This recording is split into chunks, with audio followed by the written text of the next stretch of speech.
ಸ್ನೇಹಿತರೆ, ಮಳೆ ಇಲ್ಲ ಮಳೆ ಇಲ್ಲ ಮಳೆ ಇಲ್ಲ ಯಾಕೆ ಈ ರೀತಿ ಪ್ರಾಬ್ಲಮ್ ಪರಿಸ್ಥಿತಿ ಯಾಕೆ ಆಗ್ತಾ ಇದೆ ಅಂದರೆ ಇಲ್ಲಿ ಸರ್ಕಾರದ ಕಡೆಯಿಂದ ಹೊಸ ಒಂದು ಮಾಹಿತಿ ಬರ್ತಾ ಇದೆ.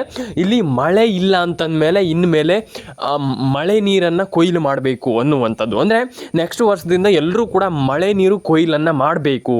ಏನದು ಮಳೆ ನೀರು ಕೊಯ್ಲು, ಏನು ಕತೆ, ಪ್ರತಿಯೊಂದನ್ನು ಕೂಡ ಎಕ್ಸ್ಪ್ಲೈನ್ ಮಾಡ್ತೀನಿ. ವಿಡಿಯೋವನ್ನು ಕೊನೆವರೆಗೂ ನೋಡಿ. ನಾನು ಎಲ್ರಿಗೂ ಹೇಳುವಂಥದ್ದು, ಮಳೆ ತುಂಬ ಅಭಾವ ಇದೆ, ಸಿಕ್ಕಾಪಟ್ಟೆ ಅಭಾವ ಇದೆ. ಈಗಿನ ಒಂದು ಪರಿಸ್ಥಿತಿಯಲ್ಲಂತೂ ಸಿಕ್ಕಾಪಟ್ಟೆ ಅಭಾವ ಇದೆ. ಆ್ಯಂಡ್ ಅದ್ರ ಜೊತೆಗೇ ಮಳೆ ಯಾವ ಲೆವೆಲಿನ ಅಭಾವ ಇದೆ ಅಂತಂದರೆ, ಈ ಬಾರಿ ಬಿಸಿಲು ನೋಡಿ ನೀವು, ಈ ಒಂದು ಇದರಲ್ಲಿ ಈ ಲೆವೆಲಿಗೆ ಬಿಸಿಲು ಬರುತ್ತಂತಂದರೆ ನೀವು ಯೋಚನೆ ಮಾಡಿ, ಅಂದಾಜು ಮಾಡಿ ಯಾವ ಲೆವೆಲಿಗೆ ಭಾರಿ ಕಷ್ಟ ಇದೆ. ಈ ರೀತಿ ಆದರೆ ಭಾರಿ ಕಷ್ಟ ಇದೆ. ನಾನು ಅದೇ ಹೇಳುವಂಥದ್ದು, ಮಳೆ ಈ ಬಾರಿ ಬಂದಿಲ್ಲ ಅಂತಂದರೆ 100% ಹೇಳ್ತೀನಲ್ಲ, ಭಾರಿ ಕಷ್ಟ ಇದೆ. ಹಾಗಾಗಿ ಈ ರೀತಿ ಆ ಪ್ರಾಬ್ಲಮ್ ಆಗಬಾರ್ದು ಅಂತಂದರೆ ಇನ್ಮೇಲೆ ಮಳೆ ನೀರು ಕೊಯ್ಲನ್ನು ಮಾಡಬೇಕಂತೆ. ಏನು ಮಳೆ ನೀರು ಕೊಯ್ಲು, ಮಳೆ ನೀರು ಕೊಯ್ಲನ್ನು ಮಾಡೋದು ಹೆಂಗೆ, ಮಳೆ ನೀರು ಕೊಯ್ಲನ್ನು ನಾವು ಹೆಂಗೆ ಮಾಡಬಹುದು ಅನ್ನುವಂಥದ್ದನ್ನು ಕೂಡ ನಾನು ಹೇಳ್ತೀನಿ ಈ ಒಂದು ವಿಡಿಯೋದಲ್ಲಿ. ವಿಡಿಯೋವನ್ನು ಕೊನೆವರೆಗೂ ನೋಡಿ, ಲೈಕ್ ಮಾಡಿ, ಶೇರ್ ಮಾಡಿ, ಸಬ್ಸ್ಕ್ರೈಬನ್ನು ಮಾಡ್ಕೊಳ್ಳಿ ಸ್ನೇಹಿತರೆ. ಮತ್ತು ಒಂದಿಷ್ಟು ಜಿಲ್ಲೆಗಳಿಗೆ ಮಳೆ ಬರುತ್ತಂತೆ. ಯಾವ ಜಿಲ್ಲೆಗಳಿಗೆ ಮಳೆ ಬರುತ್ತೆ, ಏನು ಕತೆ, ಪ್ರತಿಯೊಂದನ್ನು ಇನ್ ಡೀಟೇಲ್ ಆಗಿ ನಾನು ಎಕ್ಸ್ಪ್ಲೈನ್ ಮಾಡ್ತೀನಿ. ಕೊನೆವರೆಗೂ ವಿಡಿಯೋವನ್ನು ನೋಡಿ. ಸ್ಕಿಪ್ ಮಾಡಿದರೆ ನಯಾ ಪೈಸೆ ಕೂಡ ಇಲ್ಲಿ ಪ್ರಯೋಜನ ಇಲ್ಲ. ನಾನು ಅದೇ ಹೇಳುವಂಥದ್ದು, ನಿಮಗೆ ವಿಡಿಯೋ ಇಷ್ಟ ಅದೊಂದು ಲೈಕ್ ಮಾಡಿ, ಶೇರ್ ಮಾಡಿ, ಕಮೆಂಟನ್ನು ಮಾಡ್ಕೊಳ್ಳಿ ಸ್ನೇಹಿತರೆ. ಒಂದಿಷ್ಟು ಜಿಲ್ಲೆಗಳಿಗೆ ಮಳೆ ಬರುತ್ತೆ ಅಂದರೆ ಈಗ ಒಂದು ಪ್ರೆಡಿಕ್ಷನನ್ನು ಕೊಟ್ಟಿರುವಂಥದ್ದು.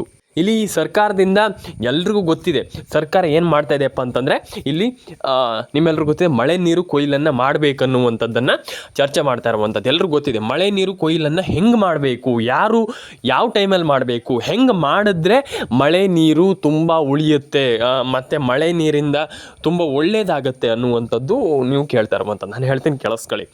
ನಾನು ಹೇಳುವಂಥದ್ದು, ಮಳೆ ಯಾಕೆ ಈ ರೀತಿ ಪ್ರಾಬ್ಲಮ್ಸ್ ಆಗ್ತಾ ಇದೆ ಅಂದರೆ, ಮಳೆ ಬಂದಿಲ್ವಲ್ಲ ಅನ್ನುವಂಥದ್ದು. ಅಂದರೆ ಎಲ್ಲರ ಬಾಯಲ್ಲೂ ಕೇಳಿ ಬರ್ತಾ ಇರುವಂಥ ಒಂದೇ ಮಾತಂತಂದರೆ, ಮಳೆಯಲ್ಲಿ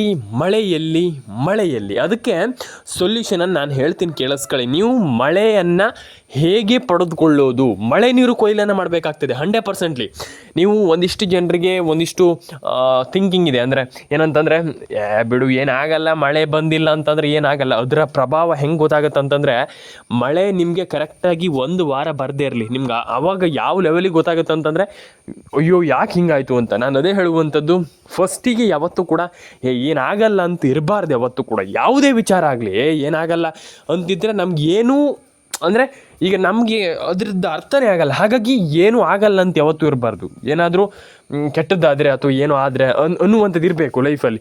ಆವಾಗ ನಮಗೊಂದು ಜವಾಬ್ದಾರಿ ಬರುತ್ತೆ, ಎಚ್ಚರಿಕೆ ಬರುತ್ತೆ. ಆವಾಗ ನಾವು ಲೈಫಲ್ಲಿ ಸಕ್ಸಸ್ ಆಗ್ತೀವಿ. ಇಲ್ಲ ಅಂತಂದರೆ ಯಾವುದೇ ವಿಚಾರದಲ್ಲಾಗಲಿ ಬರೀ ಸಕ್ಸಸ್ ಅಂತಂದರೆ ಬರೀ ಸಕ್ಸಸ್ ಅನ್ನುವಂಥದ್ದಲ್ಲ. ಅಂದರೆ ನಾನು ಹೇಳುವಂಥದ್ದು, ಕೇವಲ ಇದು ಒಂದೇ ವಿಚಾರ ಅಂತಲ್ಲ, ಎಲ್ಲ ವಿಚಾರದಲ್ಲೂ ಎಚ್ಚರಿಕೆಯಿಂದ ಇರಬೇಕು ಅನ್ನುವಂಥ ನನ್ನ ಒಂದು ಒಪಿನಿಯನ್. ನಿಮ್ಗೆ ಹೆಂಗೆ ಅನಿಸುತ್ತೆ, ನಿಮ್ಗೆ ಏನು ಅನಿಸುತ್ತೆ ನನಗೆ ಗೊತ್ತಿಲ್ಲ. ಆದರೆ ಎಲ್ಲ ವಿಚಾರದಲ್ಲೂ ನೀವು ಎಚ್ಚರಿಕೆಯಿಂದ ಇದ್ದರೆ ಮಾತ್ರ ಲೈಫಲ್ಲಿ ಏನೋ ಮಾಡಲಿಕ್ಕೆ ಸಾಧ್ಯ, ಇಲ್ಲ ಅಂತಂದರೆ ಆಗಲ್ಲ. ಹಾಗಾಗಿ ಆಶಾ ಅಪ್ಡೇಟ್ಸ್ ಕನ್ನಡ ಚಾನಲ್ಗೆ ಸಬ್ಸ್ಕ್ರೈಬ್ ಮಾಡ್ಕೊಳ್ಳಿ, ರೇಷನ್ ಕಾರ್ಡ್ ಅಪ್ಡೇಟನ್ನು ಮಾಡಿ, ಪ್ಯಾನ್ ಕಾರ್ಡ್ ಅಪ್ಡೇಟನ್ನು ಮಾಡಿ. ಎಲ್ರಿಗೂ ನಾನು ಕೇಳ್ಕೊಳ್ಳುವಂಥದ್ದು ಇಷ್ಟೇ, ಜಾಸ್ತಿ ಮಳೆ ಈ ಉರಿ ಬಿಸಿಲಲ್ಲಿ ಹೊರಗಡೆ ಜಾಸ್ತಿ ಹೊರಗಡೆ ಹೋಗುವಂಥದ್ದಲ್ಲ, ಕೆಲವರೆಲ್ಲ ತಲೆ ತಿರುಗಿ ಬೀಳ್ತಾರೆ, ಈ ರೀತಿ ಪ್ರಾಬ್ಲಮ್ಸ್ ಆಗುತ್ತೆ. ಹಾಗಾಗಿ ಹೋಗಬಾರದು ಅನ್ನುವಂಥ ನನ್ನ ಒಂದು ಒಪಿನಿಯನ್.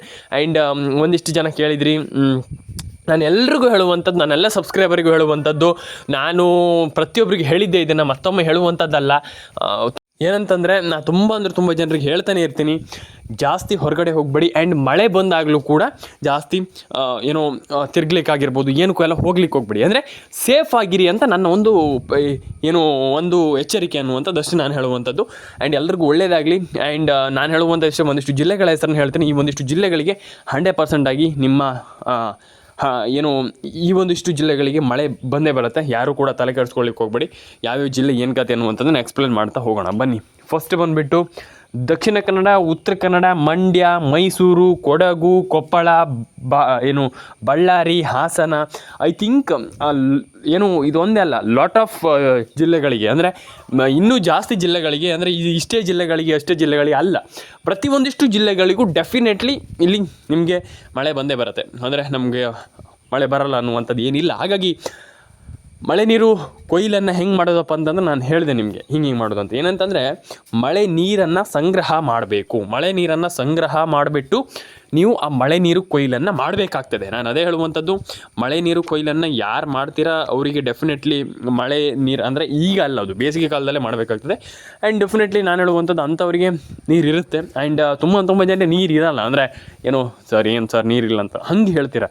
ನಾನು ಅದೇ ಹೇಳುವಂಥದ್ದು, ಈ ರೀತಿ ಈ ಒಂದು ಜೂನ್ ತಿಂಗಳಲ್ಲಿ ಜೂನ್ 20 ಆಯಿತು, ಬಿಸಿಲು ಬರ್ತಾಯಿದೆ ಅಂತಂದ್ರೆ ನೀವು ಯೋಚನೆ ಮಾಡಿ ಯಾವ ಪ್ರಾಬ್ಲಮ್ ಆಗ್ತಾಯಿದೆ, ಯಾವ ಲೆವೆಲಿಂಗ್ ಅಂತ. ಹಾಗಾಗಿ ಏನು ಹೇಳಲಿಕ್ಕಿಲ್ಲ. ನಾನು ಅದೇ ಹೇಳುವಂಥದ್ದು, ಮಳೆಯಿಂದನೇ ಪ್ರಾಬ್ಲಮ್ ಆಗ್ತಾ ಇರುವಂಥದ್ದು. ಹಾಗಾಗಿ ತಲೆ ಕೆಡಿಸ್ಕೊಳ್ಳುವಂಥದ್ದು ಏನಿಲ್ಲ. ಆದರೆ ನಾನು ಹೇಳುವಂಥದ್ದು ಏನಂತಂದರೆ ಆಗಬಾರ್ದು ಅಲ್ವ, ಈಗ ಆಗಬಾರ್ದು ಆ ರೀತಿ ಪ್ರಾಬ್ಲಮ್ಸ್ ಆದರೆ ನಮಗೆ ಪ್ರಾಬ್ಲಮ್ ಆಗುವಂಥದ್ದು. ಹಾಗಾಗಿ ಆ ರೀತಿ ಪ್ರಾಬ್ಲಮ್ ಆಗಬಾರ್ದು ಅನ್ನುವಂಥ ನಾನು ಹೇಳುವಂಥದ್ದು.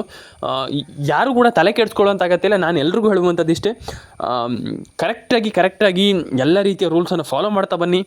ಆ್ಯಂಡ್ ಡೆಫಿನೆಟ್ಲಿ ಮಳೆ ಬರುವಂಥದ್ದು ಏನು ದೊಡ್ಡ ವಿಚಾರ ಅಲ್ಲ. ಆದರೆ ತುಂಬ ಜನರಿಗೆ ಗೊತ್ತಿದೆ ಮಳೆ ಅಷ್ಟರಲ್ಲಿ ಬರಲ್ಲ.